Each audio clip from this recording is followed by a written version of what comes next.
Welcome. We are back with another episode of Chop Logic. I am Tevin El Chapo. Friends call me Chop.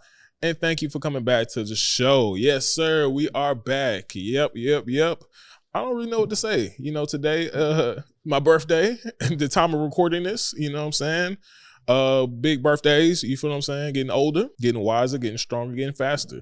You know what I mean? Definitely a blessing to be here. Thank you so much for coming back to another episode, of course. And we are here to talk about something very serious in my field of business, right? So in videography, photography, just being in media in general, one of the biggest things and most important things you need to know is about the money. All right, let's talk about the money. Now, specifically when it comes to having a budget and budgeting for videography services, for film services, for photography services. So they all have different categories, but they all generalize in the same ways as well. So we're going to dive into some of these things really quickly and, just get into it. So first things first, what is a budget? A budget essentially is how much can you afford for any specific project that you want to do. Right? So if you are a general consumer who needs like a photographer for some family photos, your budget would be how much are you able to spend to get a photographer to come out, shoot the photos, and possibly edit, right? If you don't have an edit budget, then you can ask, hey, how much for them just to shoot the photos or whatever the case may be, right? First of all, the biggest thing when you are a consumer is to understand what your budget is, all right? I cannot stress that enough. That just knowing what your budget is one of the best ways to have these types of conversations. I think that for one, a lot of people want to have these conversations without knowing what their budget is, which is something. I'm not going to say anything about that, but I would say, honestly, you definitely need to have a number in mind about how much you're willing to spend, because you don't want to go over budget for one, and you don't want to necessarily be having these conversations with people without knowing how much it is that you'd be willing to spend, all right? Even if you don't have an idea of all that you may need, have an idea of what you're able to spend, or even just like a range, a price range of how much you're willing to spend would be perfect. Because you can say, hey, I can do this project, but I can only afford maybe $500 to $1,000 to get it done, right? Or you may have a budget be like, hey, I can only afford $300 to $500 to get this done. You feel what I'm saying? So that will dictate, for one, the conversations that you're having with people. And for two, it will also dictate what exactly you should be expecting in terms of deliverables, right? So for instance, if you are looking for a videographer for your event and you necessarily need editing, but you need the footage of the event itself, well, then obviously the budget should occur getting the videographer to not only come out and shoot it, but to give you the raw footage as well. If you need that same person to edit or a team of editors to handle the editing side of the event, that's also another thing. If you need more than one videographer, if you need a whole production team, which is a whole nother kind of needing a budget, it's nice to have in terms of what it is that you are able to do, right? So I wanted to talk about this mainly because I have a lot of conversations with people who don't necessarily know what their budget is. Now, here's a rule for thumb. If you know doing this project is not going to break your bank, then be flexible as possible when it comes to the budget. Now, what do I mean by that? Essentially, if you know that you can afford $1,000 on services, then pay $1,000.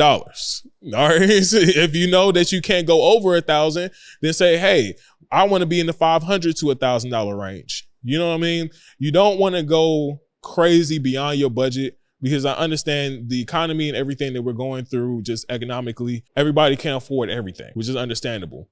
But at the same time, out of respect for people like myself and our time and efforts, knowing what it is you're willing to spend will take the conversation into the right direction, no matter what it is, right? So if I give you a quote for a certain number and you say the price is too high, and I tell you, okay, well then what is your budget to get it done?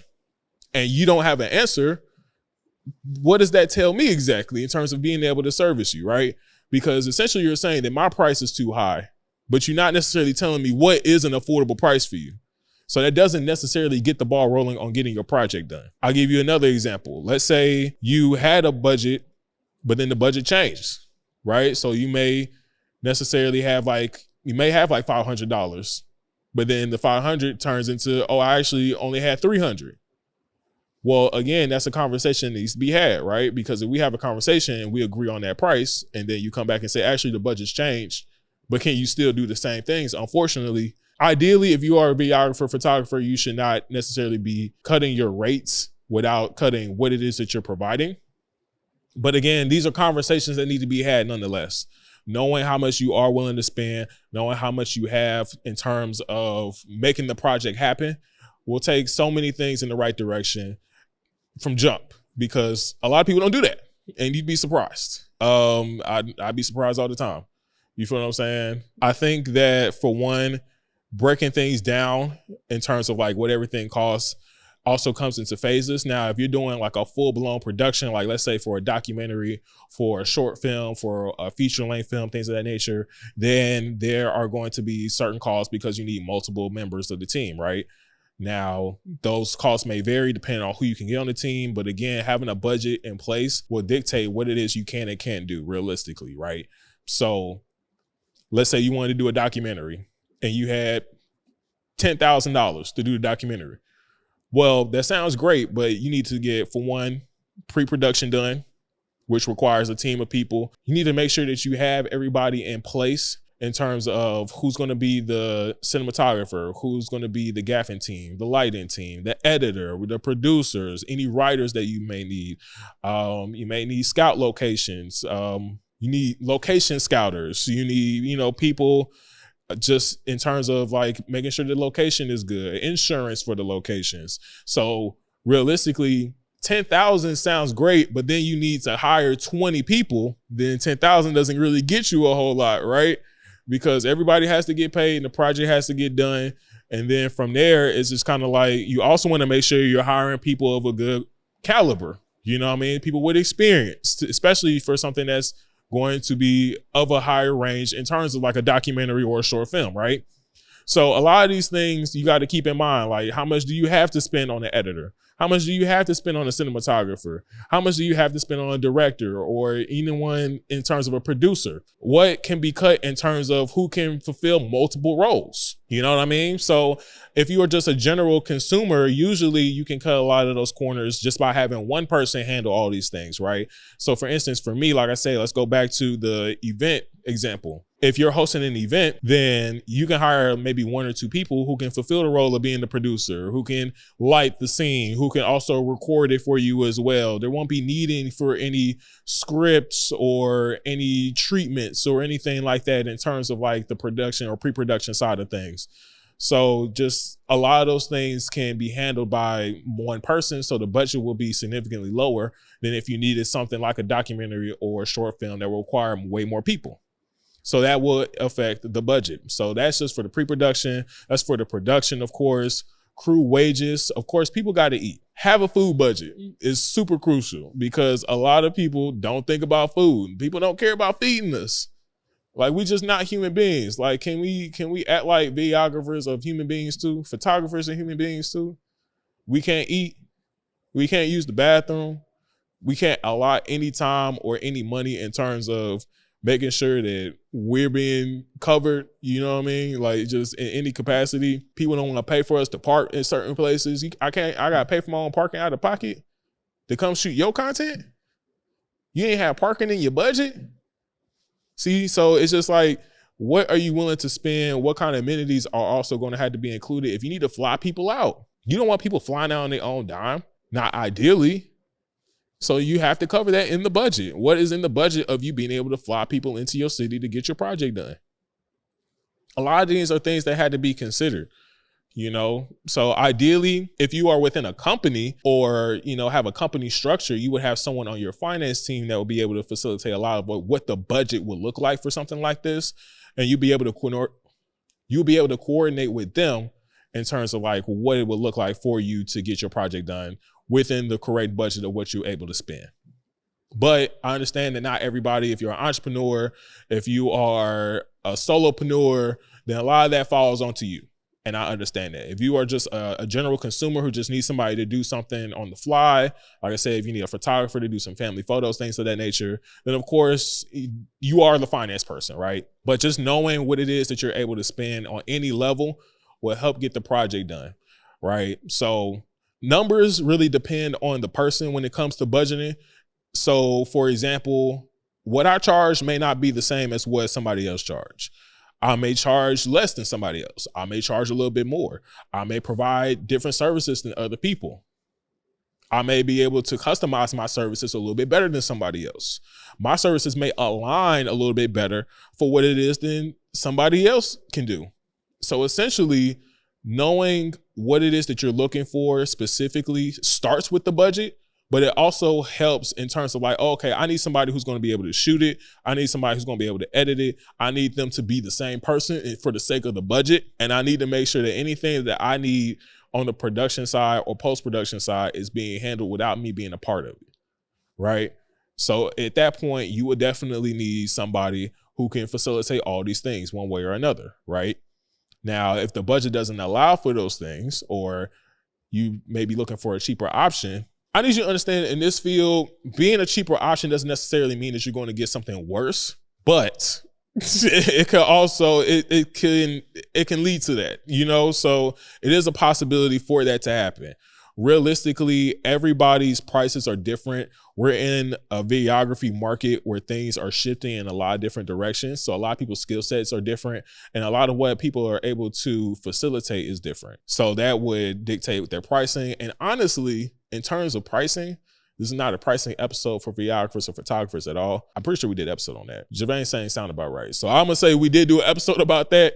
But in terms of budgeting, realistically, videographers and photographers don't have set rates. Everybody charges differently based on where they are in life, based on if this is a full-time profession for them, or if they just know how to properly price themselves, depending on what the project is, right? I spent many years not knowing how to price myself. I was talking to Jason, my homie, co-producer of the show, the other day, and I was talking to him about how when I used to shoot music videos, I was charging $40. $40 is that, you know what I mean? So, and I literally lost that client because I went up from 40 to 60 and they didn't want to pay me. I was out of the budget for $20. True story. So knowing your budget is one when you are a consumer, but when you are a videographer, photographer, filmmaker, knowing what your rates are also help with what kind of wiggle room you can have at a certain budget, right? So today I ain't doing nothing for $60. I can't even listen. I can't leave the house for 60. It's gonna cost me about 40 in gas just to, you know what I'm saying? Just to get there. You feel what I'm saying? So my rates are different. I'm not gonna discuss them right here. You feel me? Definitely book a consultation if you're serious about doing some business. We'll definitely have to, work within whatever you got. You feel what I'm saying? Depending on if you in the right budget, the right price range, right? So yeah, my budget, my rates might be different than somebody else's, you know what I mean? But definitely knowing what it is you're able to spend when you are a client, when you are a consumer of these services is gonna get you a very long way. It's gonna help you a lot, because a lot of these conversations get real awkward when I tell you how much it charges. Because a lot of these conversations get real awkward when I tell you how much I charge and you didn't have a rate in mind for what you were able to spend. That does not really get anything done. And a lot of those people end up doing it. I had a story real quick where I gave one woman a price range, right? And she, I'm not gonna say respectfully, she said, damn. Now this was a discount. I gave her a discount and got the damn, you know what I mean? So later on down the line, I find out that for one, I didn't get the client. So, it is what it is. If I give a discount and don't get the business, then it's kind of not worth it. But come down the line, come to find out, she actually shot it on her cell phone. So there you have it. But like I said, budget is super important. Making sure that you have the right rates and making sure that you're doing what you're supposed to with your money is super important. So making sure that you're in the right spot, making sure that you're not overpricing yourself or making sure you're pricing yourself out of good service is super crucial. And make sure that you have a number in mind before you call anybody. That's the biggest thing. So we're gonna go to break. and then we're gonna come right back with some trivia. This video is sponsored by Chop House Media Group. Now listen, podcasting is hard, all right? There's a lot of moving parts to a successful podcast, whether it be the shooting side, the post-production side, the audio mixing and mastering, just having the right strategy and know how to even get this podcast in the right places and getting it into the right positions to get monetized. And that is where Chop House Media Group helps out at. We have coined the phrase, the podcast in the box, where we pretty much facilitate anything and everything that you need to run a successful podcast, between the production, the post-production, the strategy, and the tips and tricks that you need to be 1,000% successful in every single aspect of your podcasting career. Now, if you are interested in being a part of this and making sure that you get your podcast to the next level, whether you are just now starting out your podcast or you are already in the podcasting field but want to take it to another level, be sure to hit the link below and schedule your free consultation with us to make sure that we get your podcast up and going further than you can ever imagine. All right, again, thank you to Chop House Media Group for sponsoring this video. And let's get back to the show. And we're back. All right, so I'm gonna go ahead and close the laptop. Shit, I don't think I'm cheating. He cheating. I'm never cheating. Anybody cheating is Javane. We already went through that. But that's crazy. Hey man, black men don't cheat. In nothing. In nothing? In nothing. In nothing. In nothing. Nothing except for you. Chauncey Billups. All right, forget it. You know what? That's not a story. We're not going to talk about the NBA today. Yeah, they maybe threw me off. All right, so we're doing trivia as per usual. You already know how it goes. I got my producer Javane in the cut. Say what's up. What's up? Javane's gonna give me some trivia questions. If I get 2 out of 3 right, I'm gonna give a cash prize to you. Oh, excuse me. If I get 2 out of 3 right, I'm keeping my money. But if I get 2 out of 3 wrong, I give a cash prize to you. Simply to get the cash prize, you got, for 1, be subscribed to the YouTube channel. For 2, you gotta make sure you comment below your favorite moment from this episode. For 3, make sure you like this video as well. If you are one of our audio listeners, please make sure you subscribe to the YouTube channel as well, so you can make sure you can get in on the cash prize too. But yeah, Javane, you ready? Yes, sir. Let's get to it. All right, first and foremost, before we go any further, just want to wish my boy a happy birthday. Appreciate it. Appreciate it. Of course, you know. Big 3-1, you know what I mean? Damn. Yeah, you know what I'm saying? We not. You remember Loiter Squad? Yeah. Yeah, when Tyler Craig, he was like, I'm no longer young nigga, I'm just nigga. Yeah, we getting old out here. No YNs, man. You're not unk yet, but I think we about half. Big bro status, maybe. Hey, I'll take it. Yeah. I'll take it. All right, bet. They be unking me to death already. All right, let's go ahead and get started. I got a couple of questions that's kind of geared to the creator side of it with budgeting, but also one for if you were the client. Word. All right, so let's go ahead and get started with that one. So number 1, when comparing 2 production companies, what question best reveals strategic depth? Of course, I'm going to give you your answer choices. Word. And then you're going to choose the best one. Word. All right. So A, what camera do you shoot on? B, how many followers do you have? C, how does this content drive measurable outcomes for my brand? Or D, can you deliver in 4K? I'm going to say C. I don't even remember the question. You going to go with that? I'm going to go with C. Final answer? Yes. All right. That is correct. Come on now. See? All right. You want something that's going to be worth it. Yes. I get all the other stuff would make it kind of worth it. Kind of. But you don't want to get, if you are an entrepreneur or a business, you want content that's going to essentially do something, drive sales, create engagement, build community, have a goal in mind. Right. So even part of the budget is hiring somebody who can help you with the marketing aspect of what you're shooting to. Right. Word. All right. So moving on to the next question. When pricing a video project, which method most accurately protects long-term sustainability? A, charging based on competitor pricing. B, pricing based on time spent editing. C, cost plus pricing, which is, your expenses plus overhead and your profit margin.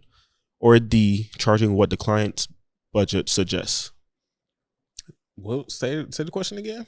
When pricing a video project, which method most accurately protects long-term sustainability as the creator or as the shooter? And what were the answer choices? A, charging based on competitor pricing. B, pricing based on time spent editing. C, cost plus pricing. So that's your expenses plus overhead plus profit margin. Or D, charging what the client's budget suggests. I'm gonna need that question one more time. One more time. Do the answers, but do the question one more time. One more time. When pricing a video project, which method most accurately protects long-term sustainability? Think about this. Think about it. Long-term sustainability. I would say the market value. Which one? Do the answer choices one more time, and then I'm gonna answer it. Answer choice one more time. All right. So you could charge based on competitor pricing. Okay. You can charge pricing based on time spent editing. Okay. C is cost plus pricing, which is your expenses plus overhead plus profit margin. Or D, you can charge what the client's budget is. I'm gonna say C. C? Yes. Final answer. Your word. That's it. Yes. You sure? Yes. All right, you're right. I don't have too much to say about that, but yeah. Let's go to the next one. All right. So, final question is, what percentage of gross project revenue is commonly recommended to set aside for taxes as a freelancer in the United States? Answer choices: 5 to 10%, 10 to 15%, 25 to 35%, or D, 40 to 50%. Uncle Sam? I pay my taxes, gang. Uncle Don't do that. Sam? Listen, relax. I pay my taxes, yo. I pay my taxes.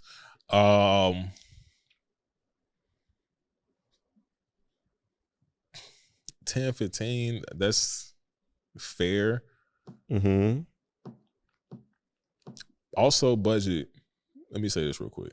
Make sure you budget for your taxes. There we go. All right. Taxes are super important in paying because you don't want the government to come after you. To come get it.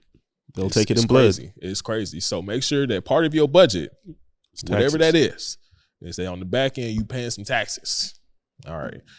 I'm between 15 and 25. I'm pretty sure there was two different answer choices, right? Yes. I'm going to say 15. You said, so 10 to 15? Word. That's it? Yes. Final answer. Okay.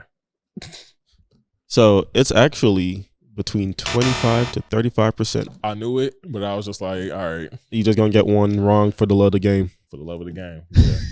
So let's say that. Well, 2 out of 3. I'm sorry, y'all. You can still like the video, though. Make sure that you check us out on YouTube if you are listening to all of our audio platforms. Thank you so much for joining us yet again for another episode. Make sure you keep that budget on lock. My name is Tevin El Chapo. Friends, call me Chop. Make sure you like this video. Comment below your favorite moments. Subscribe to the YouTube channel. And we're going to catch you next time. Peace.